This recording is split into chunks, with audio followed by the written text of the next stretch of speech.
Yo, what's up? It's Broski04 for Triple Threat 420. Give me a second. Let me just get the camera over a bit.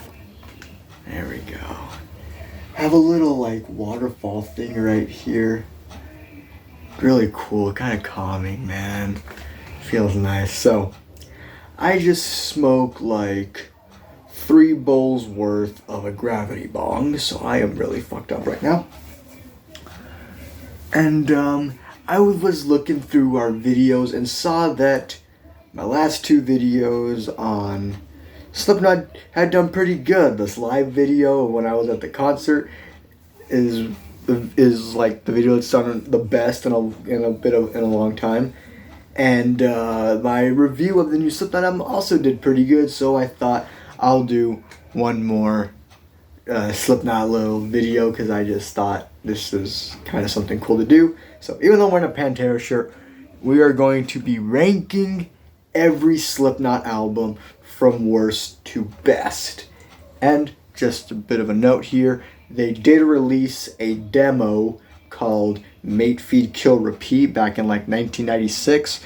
But again, it's more of a demo, so not really a full album. And it's also very different from the Slipknot that we all know nowadays. Like, Corey Taylor wasn't even the singer yet, and yeah, it's an interesting listen. But I mean, if you want me to put it in here, it's at the very bottom. So, okay.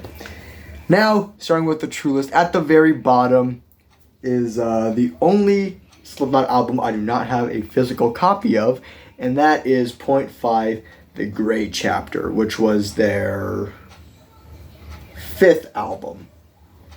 Now, it's not necessarily a bad album, but it's also not really good. Or not really like great. It's meh. Some of the standout songs, also I will be like saying like best songs, worst songs, and the best song to get high to on each album, in case you're interested. Because we gotta stick with the theming of the channel somehow. So, the best songs on this album for me are AOV, Devil and I, Sarcastrophe, Negative One, and Kill Pop. Now you're thinking, 5 songs, that's pretty good, but it's a total of like 17 songs, which that's one of the big problems. It's way too long, and the rest of the songs are just kind of meh. Oh, and Custer. Custer's another really good song. I forgot about Custer. That one's good. That one's really good. So there's 6 good songs. But again, the bad outweighs the good, and so it just overall evens out to kind of just a meh album. And also the masks that they wore for that album aren't my favorite too. That honestly kind of influences my thoughts somehow. But it really shouldn't, because like it's presentation, nothing. That's a whole other thing. Okay, now. My second least favorite album is We Are Not Your Kind, which was the album after Point Five. And this is actually a pretty good album, but... Now, this is actually a pretty good album. I think really all the songs on here are good, but it's just my least favorite compared to the others. I just like the others more. Really, a lot of songs are good standout songs on here. Best song to get high to on this album is Not Long for This World. It's a nice, smooth song that has some nice drumming in it and gets a little heavy towards the end, but not like too much. Other great songs on here are Unsainted, Spiders, Orphan, Liar's Funeral. And one of my big problems with this album is that they have like the beginning of most of their albums have like a weird like little noise and stuff, and then the actual songs start. Like coming out at the beginning, that's fine, and then just get that over with and then move on to the song. And they did that with this one. So the first one, Insert Coin's fine, but then they do like a bunch of those throughout the album, and it just feels unnecessary. So that brings this album down a bit, but overall a pretty damn good album. Okay. No shit. Right, next, after that one, I'm going with Volume 3, The Subliminal Verses. And now, This one's also really good, and I think has their biggest hits on it, like Duality, Before I Forget. So it has those ones, which are obviously big hits. And then and other big hits are like Vermilion and Vermilion Part 2, which are pretty good. It's like, it makes like a smoke waterfall. I don't know if you can tell. It's just really calming. This is a good environment right now. Vermilion is also pretty good. Vermilion Part 2 is okay. My favorite song on here, and my favorite song to get high to on here, is Pulse of the Maggots. It just has some really good instrumentation and a really cool chant chorus. So, really cool. Biggest problem with this album is that, not that the songs are bad, just more kind of forgettable. Like nothing that really sticks with you. The songs that do, the good songs on here really are some of the best. But the other songs aren't bad, just don't really stick with you. So that's Volume 3. After Volume 3, we are going with All Hope Is Gone, which actually might be a controversial pick because a lot of people think this is their worst album, and I don't get why. This one has a lot of good songs on here, such as Sulfur, Psychosocial, Snuff is a good slower song, Gematria is really good, Vendetta's okay, that's not my favorite songs. All Hope Is Gone, the title track's really good, and then possibly my favorite song off this album and the best song to get high to, Dead Memories. Dude, this song is amazing and freaking will ascend you. It's beautiful. And also, this is also some of my favorite set of masks. I don't know why. It just fits. The masks that they wore for this album weren't necessarily the best, but it fit the theme and the overall feeling of the album. So I really like that. And also, a lot of people don't like Corey Taylor's mask right there, and I don't know why. It's one of my favorite masks of his. All Hope Is Gone as the number 4. Then at number 3, we're going with the newest album, The newest album, The End So Far, which again, Jesus Christ, what the fuck? Sorry, that's a dog.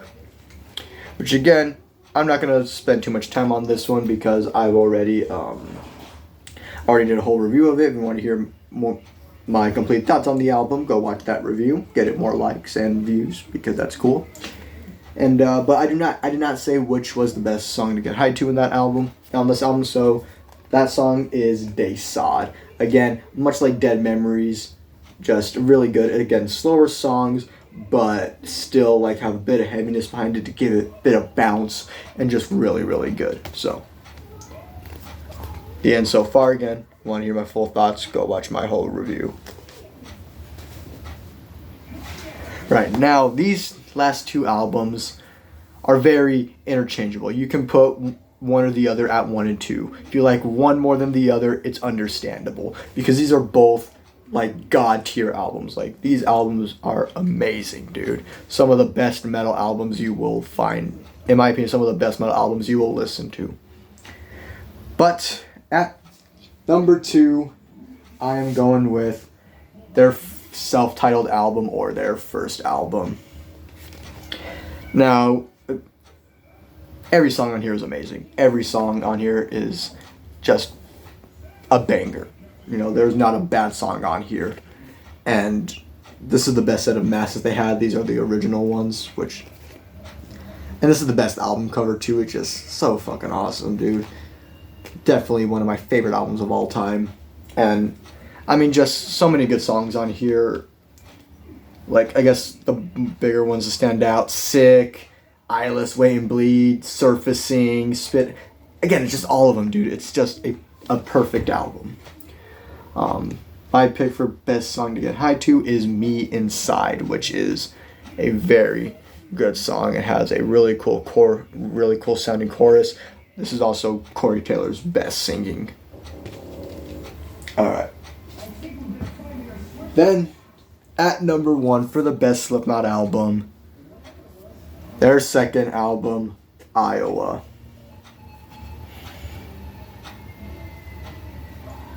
This is one of the greatest metal albums of all time. Like, and is also one of the heaviest metal albums of all time.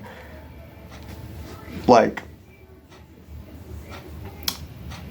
if typically with like a first album going to the second album, you know, like the first album may be like heavy and good, but then the second album may be, you know, like not as heavy, more watered down, more like radio friendly songs. Slipknot said, fuck that, and turned the heaviness and the darkness to 11, dude. And holy shit, this is like goddamn one of the heaviest albums of all time. Again, just like the last album, every song on here is amazing. My favorites are Left Behind, Everything Ends, Disaster Piece, People Equal Shit, Heretic Anthem. Pick for best song to get high to, I'm gonna go with Skin Ticket.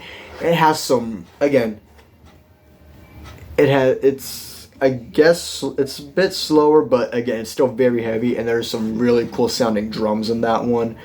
Like, again, just really cool drums in that one.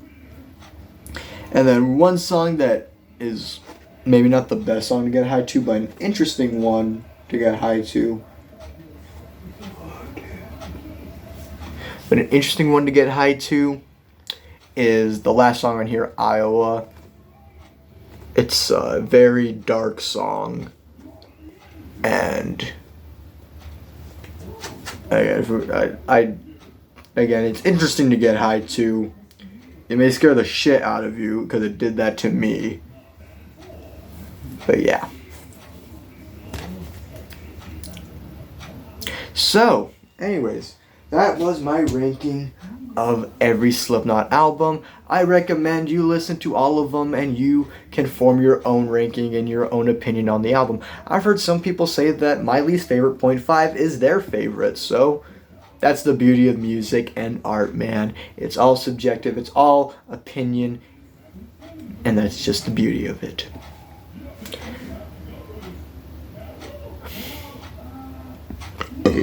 Fuck. I'm hungry, so I'm gonna go make something and then, I don't know. I have to go to work in like 2.5 hours, so that's interesting.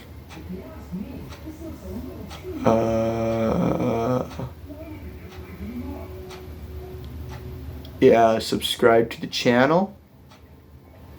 If you want even more music style videos, tell me and I will do it because I love music. I will always do reviews and other dumb shit I'm thinking of doing. Thinking of trying some jackass stunts, so if you might want to see that, tell me. I ain't gonna do like, I'm not gonna get like in a bull ring or something, but you know, I'll do some of the easier ones to achieve. Again, they may be the more painful ones, but